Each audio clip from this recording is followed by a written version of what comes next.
Hello everyone, I am Nova May and today we will be talking about chapter 6 in which it talks about process selection and facility layout.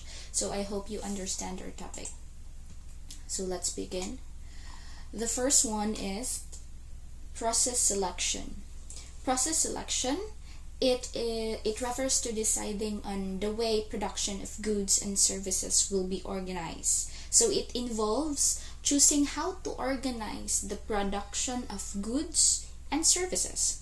It significantly impacts capacity planning, facility layout, equipment, and work system design.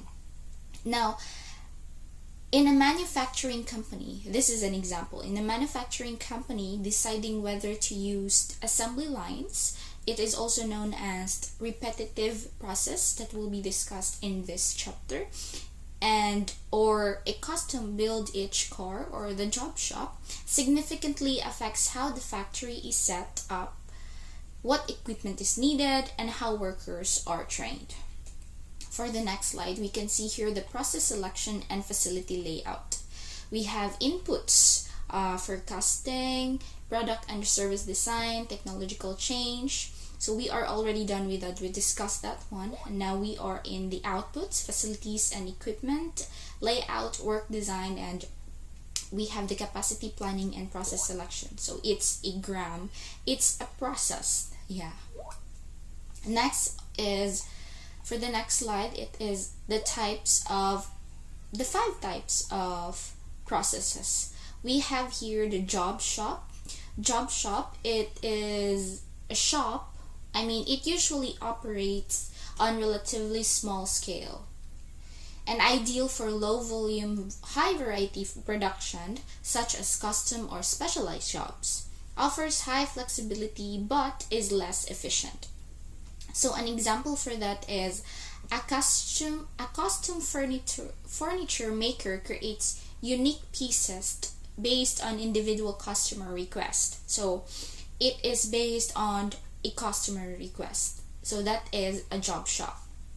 Each order is different, requiring flexible equipment and skilled workers.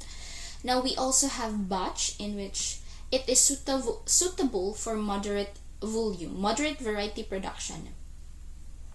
Allows for repeated production runs with some flexibility. Now an example for that is a bakery. So when you go to a bakery, there are lots of breads. There are variety of breads. Now a bakery produces batches of pastries in the morning and cakes in the afternoon. The process involves switching equipment and recipes, accommodating a moderate variety of products. So when we say batch, it's like in this particular time you will be making this product, and in that particular time you will be making that. So it's by batch from the word itself. Yeah. Next one is we have repetitive. Repetitive, it is used for high volume standard. So when we talk about batch, last time it talks moderately.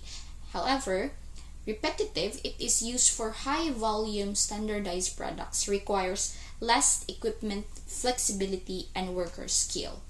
Why?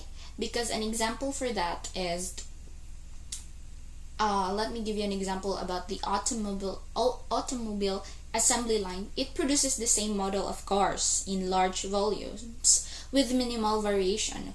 Workers perform the same task repeatedly using specialized equipment. So yeah, that is an example for repetitive. Next is the continuous. Continuous is a very high volume, highly standardized outputs. Now when we talk about this one, it is a continuous system. Yeah, it is. For example, an example for that is an oil. An oil factory or refinery, it is continuously process crude oil into gasoline and other products. The process runs 24/7 with no variation, and equipment operates continuously. So that is the that is the fourth one. So let's proceed to the next one. That is project. Project, it involves unique, non-routine tasks with specific goals and time constraints, such as construction or software development. Yeah. Now, an example for that is building a skyscraper is a project-based process because each construction project is unique, has specific goals, and follows a set timeline. So, example for that is building a skyscraper. That is a project. Now, for the next slide, let's go with the next slide. We have here the process choice affects numerous activities or functions. So we have here, as you can see, the job shop, batch, repetitive, continuous, and projects. So there we already talked about their different functions. Yeah. Next slide is process selection and facility layout. Process selection, when we talk about process selection, it is process selection and facility layout. It is a very crucial concept in operation management that involves organizing how products or services are produced and arranging the physical setup of facilities to optimize production. So this is a very crucial concept in operations management. Now let's first discuss the process selection. Process selection is the decision-making process regarding the way an organization's production of goods or services is organized. It determines how tasks are structured and influences the choice of equipment, work methods, capacity planning, and workforce skills. Now, process selection, it is a decision-making process. So you are going to organize how are you going to structured or the production of how are you going to organize the production of goods and services. Now we also have facility layout. Yeah, facility layout, when we talk about facility layout, it is the physical arrangement of departments, work centers, equipment, and workstations. It aims to facilitate the smooth flow of work, materials, and information throughout the system. Yeah, so facility layout, from the word itself, facility, it talks about facilities, a physical arrangement of departments. So you must be organized. Yeah. Next is product, service, and profiling. What do you mean by this? Yeah, I'm recording.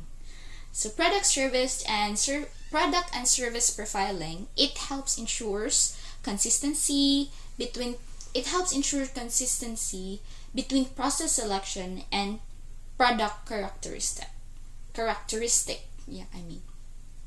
Factors considered include product variety, order sizes, pricing strategies and scheduling, and flexibility. Profiling aims to align process capabilities with production requirements. So, yeah. For example, an example for that is a company producing custom t-shirts considers factors like design variety, order sizes, and turnaround time to choose the right process.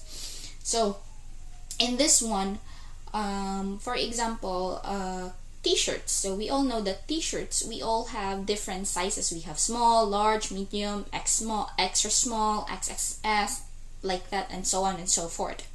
So in this one, product and service profiling, it for a high variety of designs and small order sizes, a job shop might be suitable. For fewer design variations and larger batches, batch processing would be more appropriate. So we have the process for this is job shop and batch, in which especially when we have variety of sizes and designs. So yeah, so the next slide, it will be discussed of the next reporter.